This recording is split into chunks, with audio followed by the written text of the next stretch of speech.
अस्सलाम वालेकुम। Pakistan image news में खुशामदीद। मुझे कहते हैं मकबूल अहमद। आज के प्रोग्राम में हम बात करेंगे कि 9 मई को वाक़े को गुज़रे 1 साल हो गया है और ये वो वाक़या था जिसमें पीटीआई को बिल्कुल बिखेर के रख दिया। बिल्कुल वो पार्टी बहुत मुश्किलात से गुज़री, बल्कि अभी तक गुज़र रही है। पीटीआई के जो चेयरमैन हैं इमरान खान साहब, वो अभी तक जेल में हैं। और याद होगा जो ताकतवर हलकों के ख़ास थे या जिनको माफ़ी थी, उनसे एक प्रेस कॉन्फ्रेंस करवाई जाती थी तो उनके जो भी गुनाह थे वो माफ़ थे। लेकिन जिन्होंने नहीं छोड़ा तो फिर वो बेचारा अगर नहीं भी था तो उसको इबरत का निशान बनाया गया। इसके साथ साथ शेर अफजल मरवत को भी तकरीबन पीटीआई से तकरीबन ही निकाल दिया। हर वो फैसले से तो निकाल दिया, तो फिर अब अगला स्टेप यही है। तीसरा ये है कि आर्मी चीफ आज जिना हाउस लाहौर में लाहौर गैरिजन का विज़िट किया और फिर वहाँ पे जो तकरीर की तो बड़ी सख्त तकरीर थी। और फिर मंदरजात भी आपको थोड़ा सा जो है ना हम पढ़कर सुनाते हैं कि उनकी तकरीर क्या थी। और बिल्कुल पीटीआई और इदारे आमने सामने आ चुके हैं, आर्मी वाले आमने सामने आ चुके हैं। कहते हैं कि भाई आर्मी चीफ ने यादगार शोधा पर फूल चढ़ाए और मादर वतन के लिए जान कुर्बान करने वाले शोधा को खराज अकीदत पेश किया। और आर्मी चीफ ने खिताब करते हुए अफसरान और जवानों को उनकी कौम के लिए खिदमत पेश करने और पेशा वराना महारत पर सराहा। आर्मी चीफ ने इस बात पर जोर दिया कि दुश्मन कुव्वतें और इसके सरपरस्त झूठ, जाली खबरें और प्रोपोगंडे के जरिए डिजिटल टेररिज्म कर रहे हैं और मुसल्लह अफवाज और पाकिस्तानी अवाम के दरमियान तफरीक पैदा करने की भरपूर कोशिश कर रहे हैं, मगर कौम की हिमायत से इन तमाम कुव्वतों के अज़ाम को नाकाम बनाया जाएगा। मजीद फरमाते हैं कि बिलाशुबा 9 मई पाकिस्तान की तारीख में एक स्याह दिन रहेगा जब दानिस्ता तौर पर शरपसंदों ने शोधा की यादगारों की बेहुरमती करते हुए रियासत और कौमी इत्तेहाद की अलामतों पर हमला किया। आर्मी चीफ ने अफसोस का इजहार किया कि अब वही साजिशी अनासिर ढटाई से बयानिए को तोड़ मरोड़ कर रियासत को इस मजमून कोशिश में मुलविस करने की कोशिश कर रहे हैं। जिन्होंने तारीख का ये स्याबाब रकम किया, ऐसी जहनीत के मनसूबा साजों और किरदारों के साथ न कोई समझौता हो सकता है और ना ही डील। वो मासूम लोग जो इन मुजरमाना नासिर के मजमून सियासी मकासद को नहीं समझ सके, इनको मनसूबा साजों ने अपनी ख्वाहिशात का ईंधन बनाया। इन वरगलाए हुए लोगों को सुप्रीम कोर्ट की हिदायत पर पहले से ही शक का फ़ायदा दिया जा चुका है। ताहम इस घिनौने मनसूबे के असर रहनुमा जो कि अपने आप को मासूम ज़ाहिर करते हैं को अब अपने जराइम का हिसाब देना पड़ेगा, ख़ुसूसन जब उनके मुलविस होने के वाज़ेह सबूत मौजूद हैं। आर्मी चीफ ने पाक फ़ौज के अफसरान और जवानों को यकीन दिलाया कि शोधा और उनके अहल खाना इदारे की बेहुरमती करने की किसी को इजाज़त नहीं दी जाएगी। 9 मई के मनसूबा साजों, सहूलतकारों और मुजरिमों को मुल्की कानून के मुताबिक इंसाफ के कटहरे में लाया जाएगा। इस हवाले से आए रोज़ की जाने वाली इश्तियाल अंगेजियों का जवाब ना देने को हमारी कमज़ोरी और हमारे सब्र को लामहदूद ना समझा जाए। बाद अज़ां आर्मी चीफ ने लाहौर गैरिजन में जिना लाइब्रेरी का इफ्तिताह भी किया। आर्मी चीफ का कहना था, हम एक तामीरी कुव्वत की हैसियत से तखरीबी कुव्वतों की जानिब से बनाए गए राख और मलबे के ढेरों पर इस पब्लिक लाइब्रेरी को बनाकर कायद की हुर्मत को दोबारा रोशन कर रहे हैं। तो भाई ये थी उनकी स्पीच जो उन्होंने दी। और बड़ी ही ये जो 2-3 दिनों से सिलसिला चला हुआ है बड़ा ख़तरनाक। इससे पहले DGI-SPR ने किया, फिर PTI वालों ने रद्द-ए-अमल में की, आज फिर आर्मी चीफ ने की। तो जो सोशल मीडिया पे आपको पता है, पहले तो ये दोनों साथ थे, एस्टेब्लिशमेंट और PTI 5th जनरेशन वारफेयर से लड़ने की तैयारियां हो रही थी, लेकिन फिर वही PTI और यही आपस में जो है ना शुरू हो गए। तो फिर अब ये सिलसिला चला हुआ है और वो आपको पता है PTI वाले तो इस हवाले से बहुत तेज़ हैं। तो उन्होंने एक बयानिया चंद मिनटों घंटों में बनवा देते हैं और न सिर्फ बनाते हैं बल्कि फैलाते भी हैं। और ये चीज़ जो है ना अस्करी क़यादत को बहुत वो करती है कि भाई क्या चीज़ है, क्या बन गई है। इस तरह जो इमरान खान साहब हैं उन्होंने कहा कि भाई 9 मई जो है ना मैंने नहीं करवाया, उल्टा मेरे खिलाफ साजिश हुई, मैं हम क्या माफ़ी मांगे, आप माफ़ी मांगो। तो मतलब दो इदारे, और ये बड़ा क्रिटिकल दौर है, कहीं ऐसा ना हो कि पिछली 9 मई के बाद जो हुआ अब दोबारा ऐसा ना हो। और अगर ऐसा होता है तो यकीनन मुल्क के लिए अच्छा नहीं होगा। और दूसरा जो बड़े कहते हैं ना कि ऐसा नहीं हो सकता, इस मुल्क में कुछ भी हो सकता है। तो इस गलत फहमी में कभी ना रहें। सब कुछ हो सकता है, सब चीज़ें मैनेज हो सकती हैं, तो कोशिश ये करें रिकन्सिलिएशन की जानिब जितना जाया जाए बेहतर है। तो इस हवाले से एक अख्तर मैंगल साहब के जो वालिद थे सरदार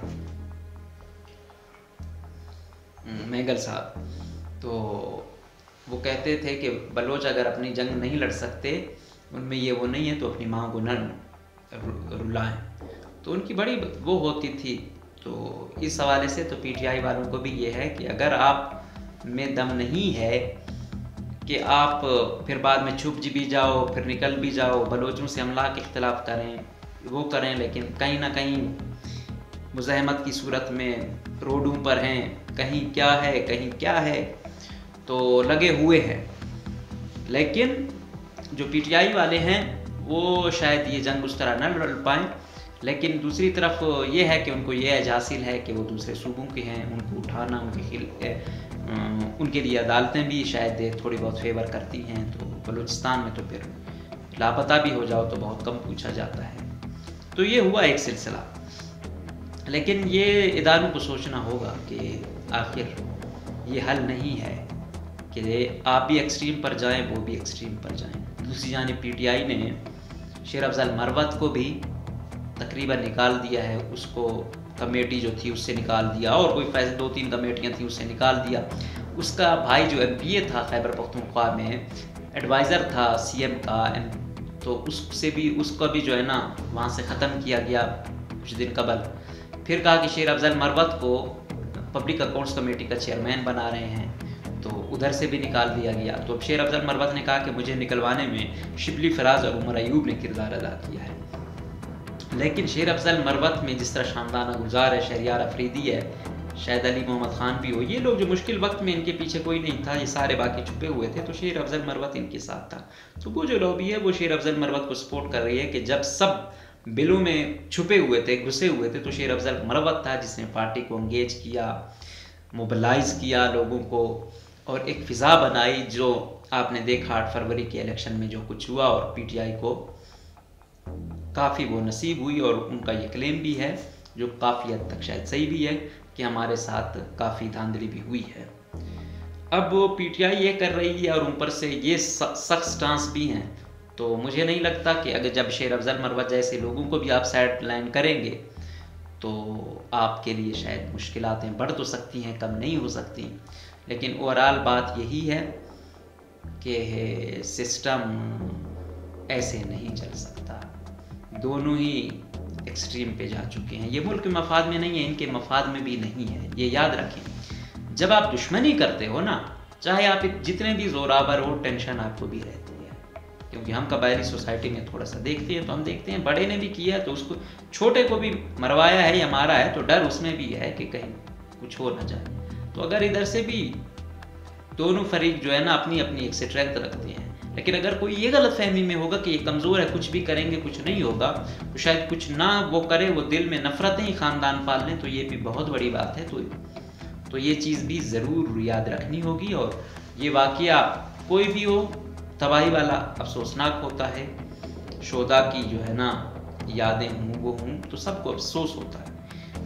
और लेकिन ये है कि जो नौजवान है बेचारा, जो इस सूरत हाल में है या वो किसी सूरत में गया है, तो वो की जो मेंटेलिटी है तो ये होती है, ये माफ़ करना होगा।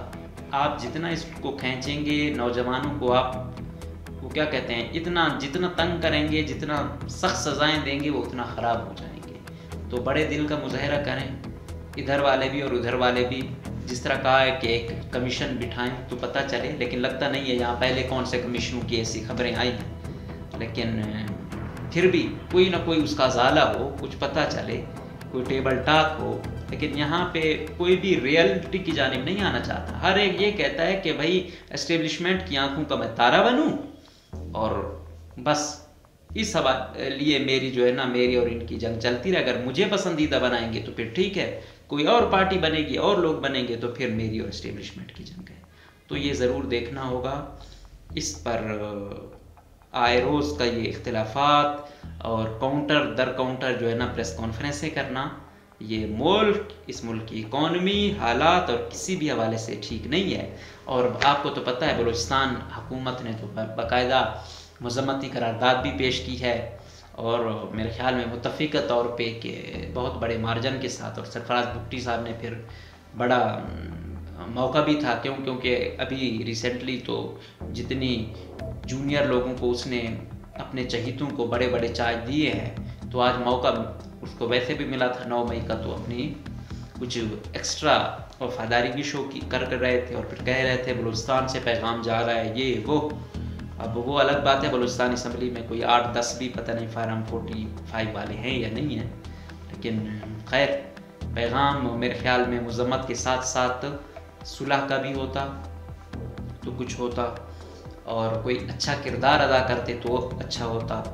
अगर आप खुशनुदी के लिए मज़म्मती करारदाद पेश करवाएंगे और फिर दोबारा कहेंगे कि टसल हो, तो ये फिर मफाद में नहीं है। ये शायद आप लोगों के ज़ाती मफाद में हो, ये मुल्क के मफाद में नहीं है। हम उम्मीद करेंगे कि होश के नाखन लेंगे। हम तो गरीब लोग हैं, हमारा गुजारा तो जैसे पहले था वही अब है, आगे भी वही होगा। तो इस टसल में जो ज़िंदगियाँ मुतासिर होंगी वो ये बड़े बड़ों की मुतासिर होंगी। इकॉनमी तबाह होगी तो इनका वो होगा। तो ये यकीनन सोचने वाली बात भी है, समझने वाली बात भी है और अमल करने वाली बात भी है। इजाज़त दीजिए।